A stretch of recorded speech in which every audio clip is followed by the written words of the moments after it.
Eh bien, salut à tous les gars, c'est Monsieur Keeper. On se retrouve donc pour une nouvelle vidéo. Et qu'est-ce qu'on va faire aujourd'hui? Eh bien, tout simplement, euh, on va faire un petit peu un diagnostic de la première journée, enfin de la première journée que je vais diagnostiquer, mais donc c'est la 12e journée de Ligue 1. Donc, on va commencer par le match Rennes FC, donc Stade Rennais contre les Girondins de Bordeaux. Donc, Euh, au niveau des stats, on voit que c'est à peu près égal. Euh,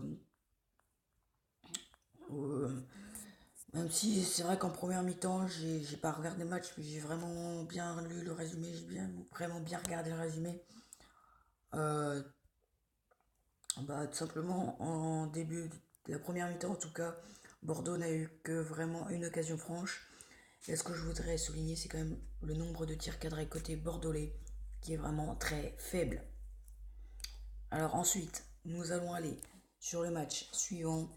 Le match suivant, donc, qui est Paris Saint-Germain-Guingamp. Non, excusez-moi. SCO d'Angers, Paris Saint-Germain. Je sais pas pourquoi je dis Guingamp, c'est le Monaco-Guingamp. Donc le SCO contre le Paris Saint-Germain. Match à sens unique. Match à sens unique, il n'y a que ça à dire. Il n'y a que ça à dire, un match à sens unique. Avec 35% de possession côté Angevin, 65 du coup côté parisien, 15 tirs côté parisien.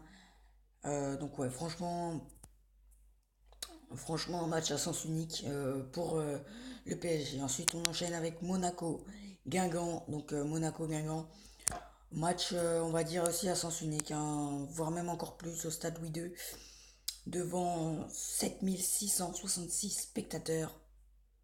Non, 7066, excusez-moi, je sais pas pourquoi je dis 666. Donc la possession, c'était à peu près égal. Mais je pense que la possession de Guingamp, c'était surtout dans leur camp. J'ai pas regardé le match, mais je pense que c'est vraiment ça. On voit qu'au niveau tir, il y a quand même 12 tirs côté Guingampais, seulement 3 de cadrés. Alors qu'il y a 18 tirs côté monégasque avec 9 cadrés. Donc 9 tirs cadrés et 6 buts, ça fait vraiment beaucoup. Ensuite, on va continuer avec le Montpellier Hérault contre Amiens SC. Donc l'ancien pensionnaire de Ligue 2 a fait match nul au stade de la Mosson. Donc franchement, pour moi, c'est un bon résultat pour Amiens qui a comme objectif le maintien. On voit qu'au niveau des stats, c'était à peu près égal. Euh, donc voilà, je pense que franchement, c'est un match qui a été à peu près égal. Donc ouais, pour moi, c'est un bon résultat. Ensuite, on enchaîne sur Nantes-Toulouse. Donc Nantes-Toulouse qui est une victoire de Nantes 2-1.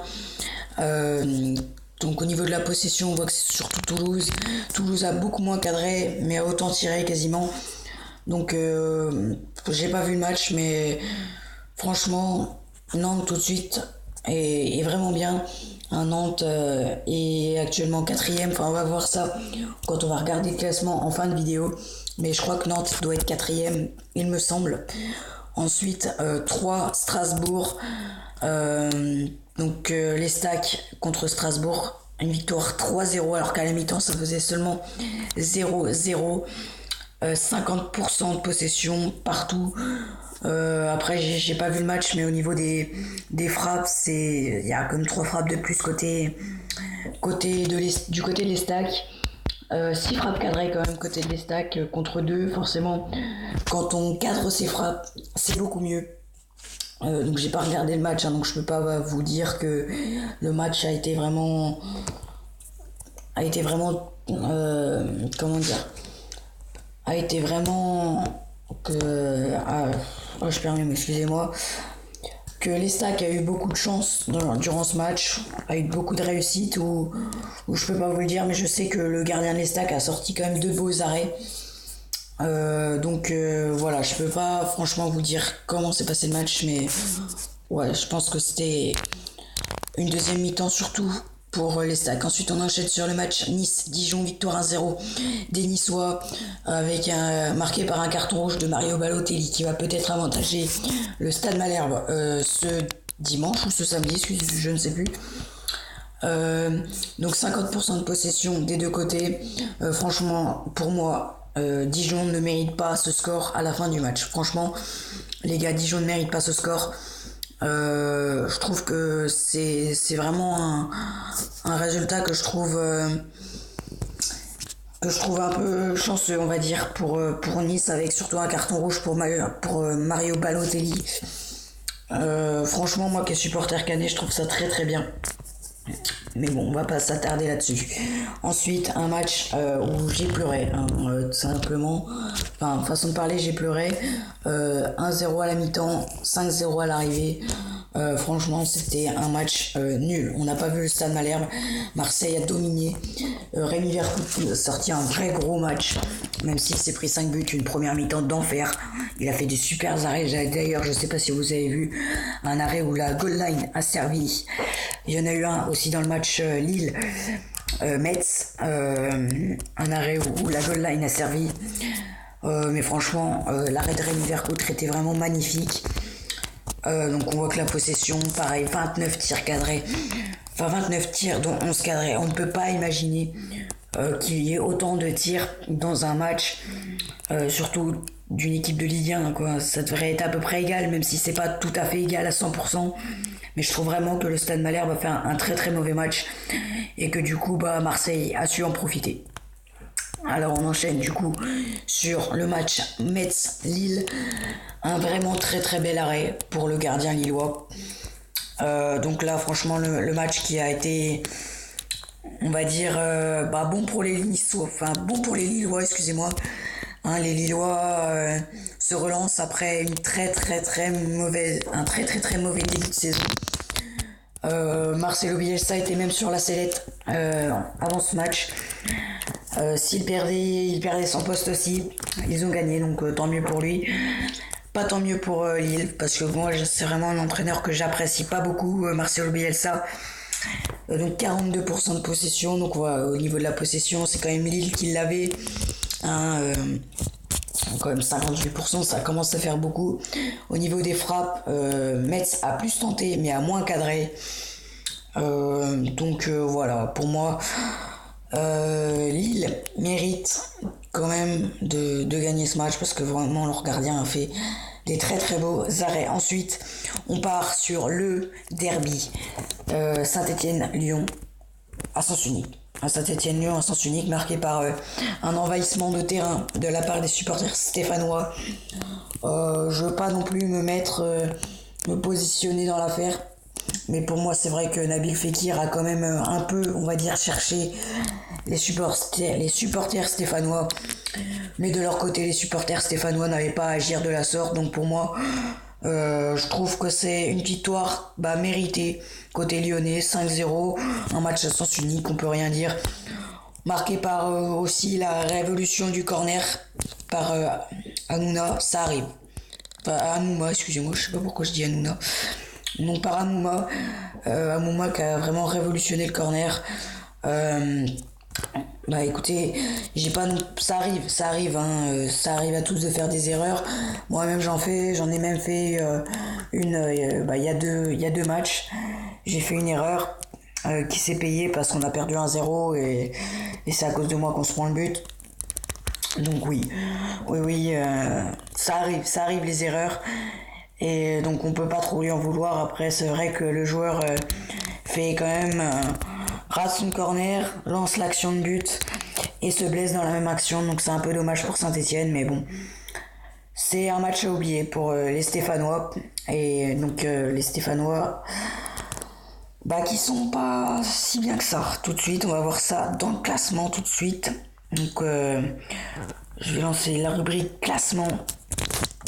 Au niveau du classement général, donc c'est Paris qui est premier avec 32 points, suivi de Monaco 28, Lyon 25, Marseille 24 points, Nantes qui est 5e et non 4e, suit d'un point Marseille, donc 23 points, Saint-Étienne 18 points, Caen 18 points, allez Malherbe, j'ai quand même envie de le dire. Montpellier 8e qui remonte d'une place, 16 points. Bordeaux qui descend d'une place à 16 points. Ça se joue au goal average. Le goal average est positif. De plus 1 côté Montpellierin, de moins 2 côté Bordelais. Donc voilà, c'est normal que Bordeaux soit derrière. Rennes 15 points, 10e, 3 dans la deuxième partie de tableau, 15 points. Toulouse 15 points, donc ça se tient vraiment dans un mouchoir de poche, hein. Même devant, hein, quand on regarde Montpellier de la 10e place à la 6e place, ça se joue en 3 points. Et là, de là, du coup, pareil, donc même pas la 6e place, si la 6e place. Attendez.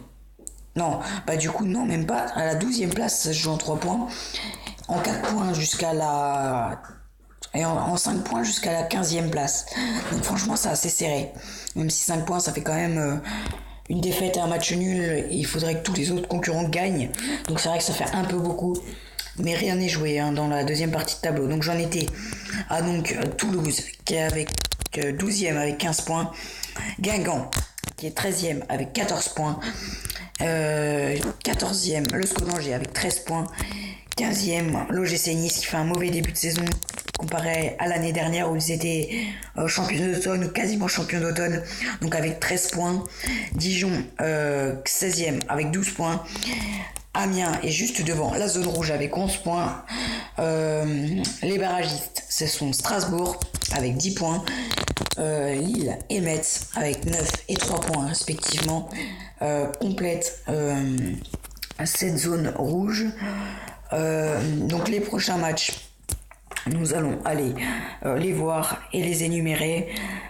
Donc les prochains matchs, donc Lille, Saint-Étienne, sera l'occasion de se relancer côté stéphanois et l'occasion de confirmer côté lillois. Amiens, Monaco, l'occasion de prendre des points pour Monaco et de continuer sur la bonne lancée. Paris, Nantes, ce sera l'occasion pour Nantes d'essayer de limiter, voire même d'essayer de prendre un point. Ce serait vraiment très bien. 3 points, je pense que c'est pas faisable face à l'ogre parisien, mais je pense qu'un point avec le début de saison qu'ils font, Nantes peut largement le faire. Ensuite, Dijon et Stack, un match de bas de tableau, on va dire.